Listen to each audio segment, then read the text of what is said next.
back to the channel, guys. My name is Gene Edwards. You're watching Lube. This is the post-game edition of the Edmonton Oilers, New York Rangers, and a very disappointing game from what was such a promising start. Pretty much that sums up tonight as the Edmonton Oilers lose this one in the shootout, this time in the 6th round of the shootout, on Ben Stelter night. But I don't want to throw that in their face because that's kind of crappy for me to do that. However, yeah, it was kind of unfortunate that the Oilers couldn't keep it together. It was a high-octane start, like my title says, high-octane start, and they just ran out of gas. They only registered, I believe, 2 shots or 3 shots in the third period. Not a very good finish for the Edmonton Oilers. Oh, well. They'll have to move on. Some stuff of note, as this was, once again, this was Ben Stelter's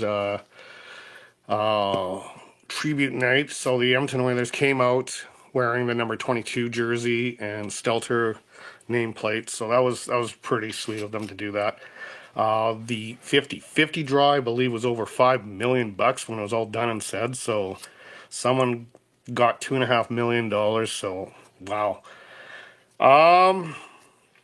Klim Kostin was a last-minute scratch due to illness going into this game. That was another interesting thing. And like I said, the Edmonton Oilers came out of the gate flying as they exploded for 4 goals, but 3 goals before an answering Ranger. And I thought Shesterkin, I was hoping, unfortunately they couldn't get that 5th one to knock him out. Because Shesterkin basically had 4 goals in that first period. It looked like the scripts were flipped. It looked like Campbell was the Vezina winning goalie and Shesterkin was the goalie that was struggling, but he really locked it down after those first 4 goals. Rangers creep back, tied her up, and then took overtime, or took the Shield. So it was unfortunate, especially with some of the saves that Campbell made tonight. He made a scorpion save, which was unflippin' real. Some of his saves are super dramatic and that, but you know what? You got to also wonder, okay, yeah, he has these dramatic saves, but maybe his positioning is so poor that he's forced to put into these dramatic saves. So, yeah, it was a beautiful scorpion save. Like I'm not even kidding. And then shortly after that, he made an amazing robbery with his glove hand. So he did look good at points. However, this team just faded off in that third period. 2 shots in the third period, I believe it was. And that's it. That was all. Fogle missed the cage, a wide open cage late too. So there's just so many things that could have went Edmonton's way, and it didn't.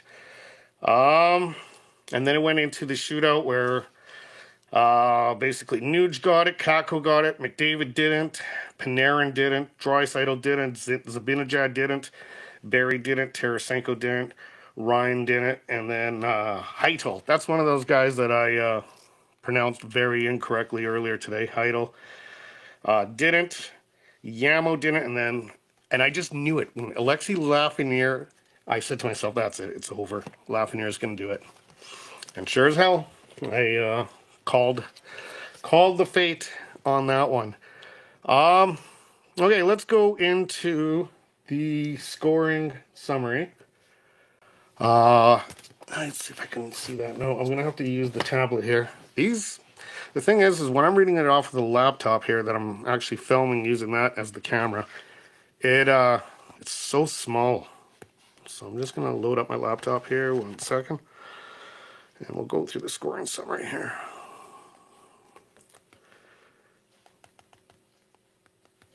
Okay, so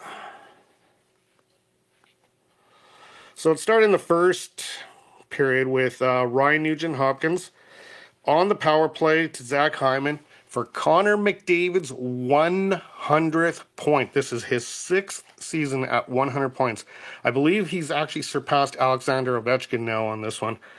100 points for Mr. McDavid. Unreal. This guy's like this guy is already a legend, and he's only halfway done his career. And then Tyson Barrie makes it 2-0. His 8 for Warren Fogle and Matthias Janmark. And that was at 12:11. At 12:30, just literally like 20 seconds later, Derek Ryan gets his 10th from Zach Hyman and Jesse Puljujarvi. It is 3-0. I'm thinking this is over. Like, we got this. Yeah. And then the funny thing is, the broadcast crew was saying, hold on, guys, don't count this one out. This is going to be a high-octane game. Don't count it out. And they were right. They were 100% right.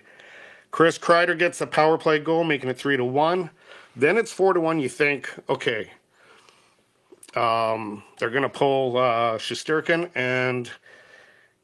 or they're going to start the second period with Shesterkin. But because they're playing Calgary, I guess, tomorrow night, they opted to keep Shesterkin in, and he locked it down from that point forth. In the second period, only one goal, and that was Chris Kreider on an Edmonton Oilers power play. And it was actually a flub up by McDavid. And you don't see it that often, but McDavid flubbed this one up. Puck bounced around bounces around the boards, around the corner. And it was 4-2 at this point. Then Alexei Lafreniere gets one, making it 4-3. That was from Capo Caco. I love saying that name, Capo Caco. And then Mika Zibanejad ties this game up, goes to overtime. Absolutely exciting, thrilling overtime. However, it went to the shootout, and I already gave you the shootout results for it. So that means the Edmonton Oilers maintain the first wild card position and have, again, this screen is so small I have to refer to my tablet here. Let me just see here. Standings here. So they have 67 points now. They are 4 points up on second wild card position, Minnesota Wild. Calgary currently bumped out of the playoff situation altogether. So yeah, there you have it. And then first place is now Vegas with 70 points. So we're 3 points back of Vegas for that. That's how, like, again, it's so tight. It is such a rat race. It's neck and neck with so many of these teams. And now the Edmonton Oilers will go on to, okay. Oops. Oh, I'm going to go into the X Factor right now.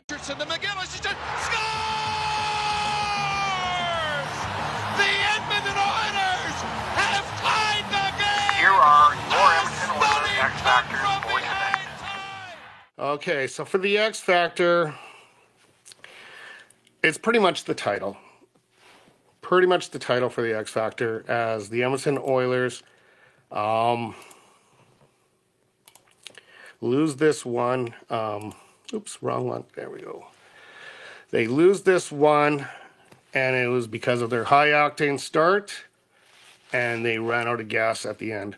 Like I say, 3 shots, you can't win games, and even if you have leads, or if you have leads that are being closed in on, and you're only getting 3 shots in that third period, they just were burnt right out.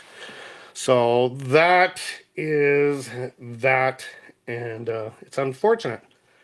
So that means, here's your upcoming schedule. The Oilers are going to play the Avalanche on Sunday. That is a noon game, guys, so just make sure, or noon my time, so it's probably 1 o'clock Mountain Time in Alberta. Then they got the Flyers, Penguins, Blue Jackets, and a couple of games of against the Bruins coming up very shortly. So they got to clean up some of this stuff, or else they could be finding themselves maybe on the outside looking in like Calgary. And what do we got here?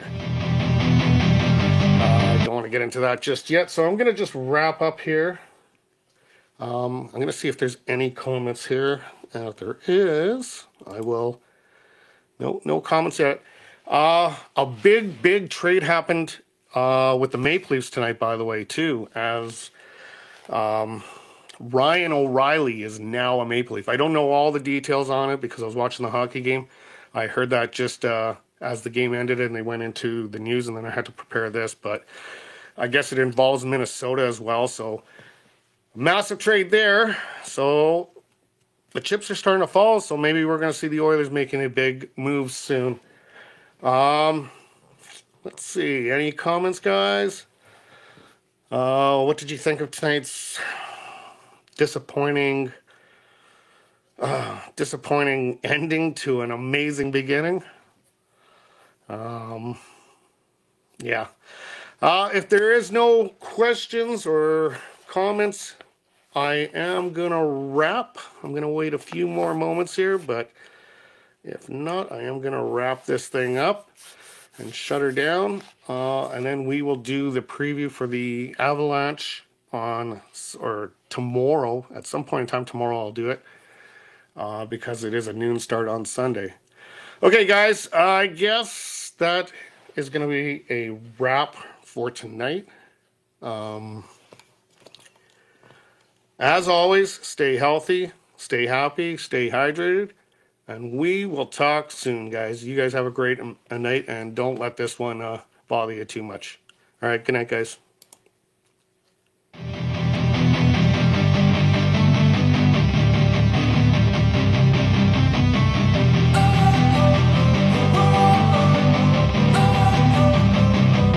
Don't wanna sleep in, cause I got something to prove. I gotta take what I hate and finally make a move. I think of you and all the shit you don't do. Well, I'ma make hella sure that I don't become you. I have no regrets, yeah, I'll tie up my chest. I'll never forget what it's like to be in debt. Been stabbed in the back,